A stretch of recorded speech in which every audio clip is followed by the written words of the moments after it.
Travis outside with Silky saws here. You've got your wood down. Now it's time to build your campfire. Most people think with campfires, I need to take this big long tree here and process it into 4-foot long timbers for our campfire. But to get a fire started quickly, I'm gonna need some smaller wood. I'm gonna need some kindling style wood to get my fire going. Then I can go about processing my larger size wood to create a more lasting fire. Easiest thing to do would be to take my handsaw here, and I could go ahead and start cutting. And you'll notice this piece moves around a lot. It doesn't sit very well. So some options here is I actually could force the piece down this way, cutting it halfway through. Then I can roll my piece over, and I can come up from underneath, and I can finish my cut this way. Another option is I could come on the back side here. I could brace my foot against it, get into almost a tripod position, and cut very easily through it that way. What happens if I don't have this wood I can brace against? Well, there's an easy option. There's actually a way you can lock this in as a vise using your body. Put one up here, and I can wrist backwards, locking it in place,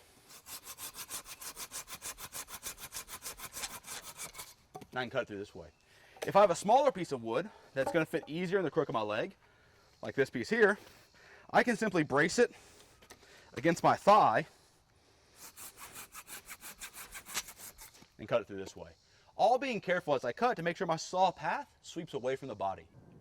So now we've processed our bigger wood into smaller wood using our saw. We're going to now take this wood and we're going to make our firewood and our kindling and actually our fire starting material from this wood. And to do that, we've got a few options. Our first option here is going to be our Ono hatchet, our Ono chopper. It's going to be a great tool. It's got a lot of good weight to it.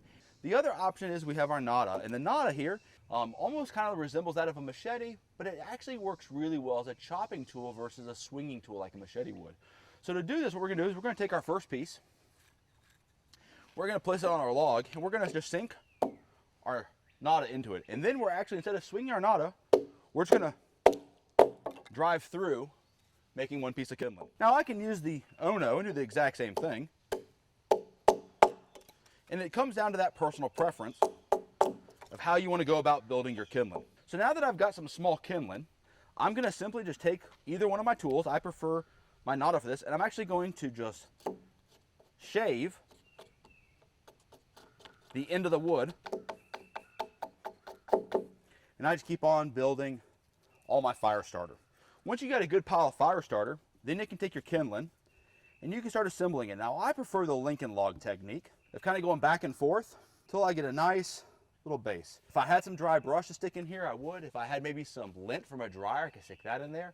In the absence of that, you actually can take wool socks, shave the edge of the wool socks with your Nada or your Ono chopper, creating a little bit of fuzz, and use that in there as a fire starter. And the last thing I'm going to take, my ferro rod. Now, if you've lost your key, which is what you normally would use to strike, you actually can use your Silky to do this. And I can keep striking until I get my fire. And hopefully this helps you start your next fire when you're outside.